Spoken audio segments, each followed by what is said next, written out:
तुलसीदास जी महाराज।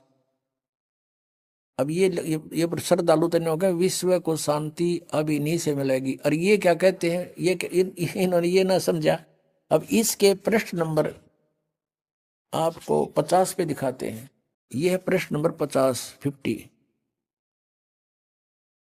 सहकारी पत्रिका 7 सितंबर 1971 में स्टेटमेंट दी है इन्होंने।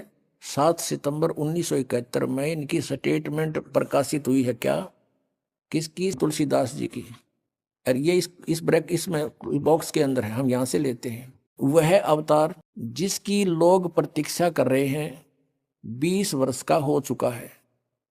7 सितंबर 1971 को वो 20 वर्ष का हो चुका है। इस दास रामपाल दास की डेट ऑफ बर्थ है 8 सितंबर 1951।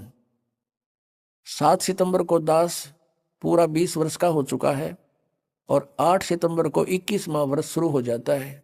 फिर पढ़ो, वह अवतार जिसकी लोग प्रतीक्षा कर रहे हैं 20 वर्ष का हो चुका है। यदि उसका पता बता दूं तो लोग पीछे पड़ जाएंगे। अभी ऊपर से आदेश बताने का नहीं हो रहा है। मैं समय का इंतजार कर रहा हूं और सभी महात्माओं ने समय का इंतजार किया है। समय आते ही सबको सब कुछ मालूम हो जाएगा। अब पुण्यात्माओं, ये पुण्यकर्मी प्राणी था और सन 1954 से लेकर आज तक देखो कितने वर्ष हो गए इसको, लगभग 67 वर्ष हो गए।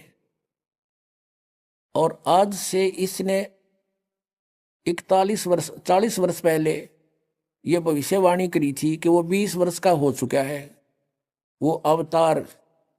और ये कहें इससे शांति मिलेगी, किससे? यो श्री तुलसीदास जी से। और ये कहता है और संत है कोई, वो अवतार है, वो प्रगट हो चुका है और उसके 20 वर्ष की आयु होली है। अब 59 पृष्ठ पे इसी के, इस पत्रिका के 59 पृष्ठ पर दिखाते हैं आपको, 59 पर इन्होंने क्या भविष्यवाणी की है ये देखिएगा। ये वही जय गुरुदेव की अमर वाणी है और इसकी हम 59 पृष्ठ पर पढ़ेंगे। 59 यहां से शुरू करते हैं। परिवर्तन का कारण भारतवर्ष बनेगा। भारतवर्ष में को विश्व में परिवर्तन का कारण अब बनना होगा। त्रेता में विश्व युद्ध का कारण भारतवर्ष था और द्वापर में भी विश्व युद्ध का कारण भारतवर्ष था और इस समय भी भारतवर्ष को ही कारण बनना होगा। मुस्लिम राष्ट्रों में भारी कलह होगी। सभी मुसलमान आपस में लड़कर समाप्त हो जाएंगे। अधिकांश छोटे छोटे देश टूटकर बड़े राष्ट्रों में मिल जाएंगे। भारतवर्ष इन सब का अगुवा होगा। चीन के समस्त वैज्ञानिक प्रगति को चूर्ण करके चीन को नष्ट कर दिया जाएगा। चीन में बचे खुचे लोगों की सहायता भारत करेगा। इसी बीच तिब्बत भारत को मिल जाएगा।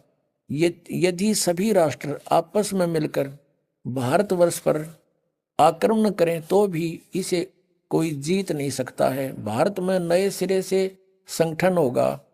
यदि विश्व के सभी राष्ट्र जी जान से यह प्रयास करे कि सुरक्षा परिषद अमेरिका से हटकर भारतवर्ष में न जाने पावे तो यह कदापि नहीं होगा। सुरक्षा परिषद भविष्य में भारत में चली आएगी।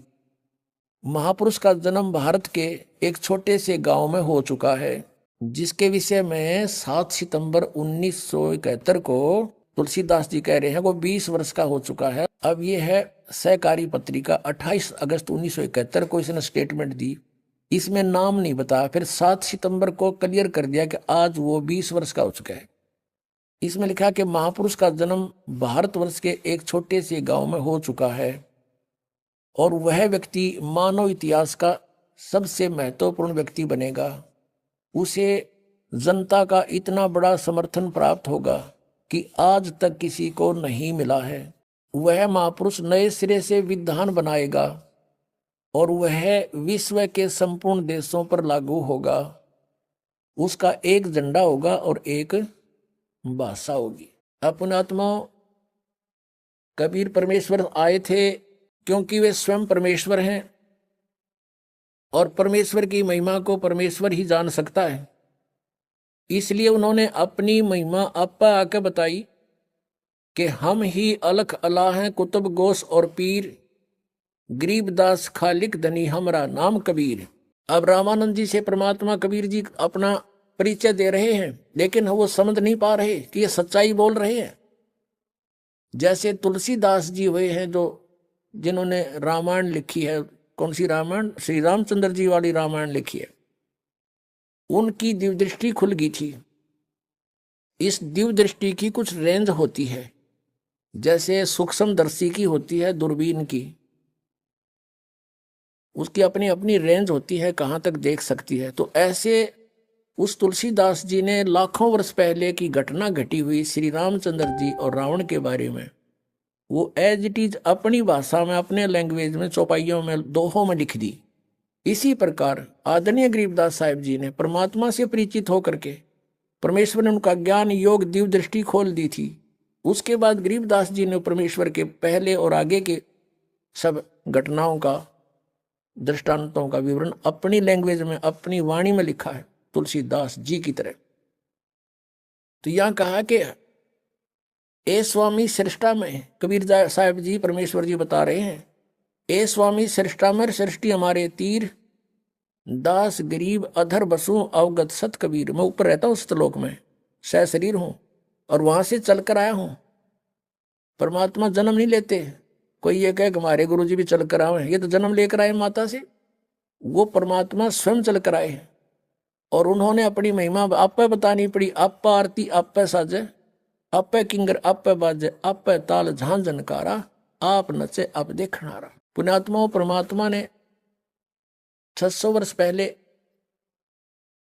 कबीर सागर में जो लिपि बचा, उनकी अमरवाणी श्री धर्मदास जी ने लिखी है, उसमें कहा कि 12वां पंथ कबीर पंथ होगा और उसमें हम ही चलकर आएंगे, यानी गरीबदास जी के रूप में नहीं, गरीबदास जी वाले पंथ में आगे चलकर हम ही आएंगे और सभी पंथों को मिटाकर एक पंथ चलाएंगे। 600 वर्ष पहले, 650 वर्ष पहले परमात्मा ने कहा था जब वो आए कि धर्मदास पूरे विश्व पर एक ज्ञान रहेगा और एक ही भगवान रहेगा, मेरी महिमा पूरे विश्व में होगी और उस समय पूरे विश्व में शांति होगी, भगवान से डरने वाले व्यक्ति हो जाएंगे या माया की दौड़ खत्म हो जाएगी। तो उस समय परमात्मा ने कहा था कि हम ही आएंगे।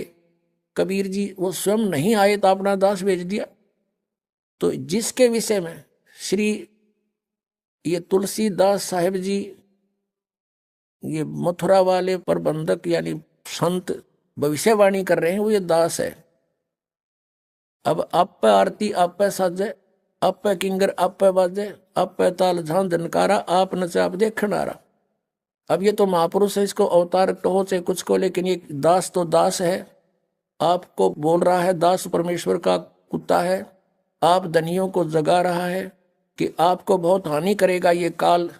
ये संत भी भ्रमित हैं, ये पंथ भी भ्रमित है, इनका ज्ञान भी भ्रमित है, इनका नाम भी भ्रमित है, ये काल के जाल में। दास की प्रार्थना है ये संत भी समझे, ये अपना कल्याण करवावे और आके अपना सतनाम पावे। सत्संग में आने से प्राणी को ज्ञान होता है कि मनुष्य जीवन किस लिए प्राप्त हुआ, इसका उद्देश्य क्या था, हम कर क्या रहे थे, हमने करना क्या चाहिए था। ये सब जानकारी सत्संग से होती है। हम यहां जन्मते मरते हैं। जन्म तो ठीक मान लें भाई, चलो जन्म हो गया कोई बड़ी बात नहीं, अच्छी बात है।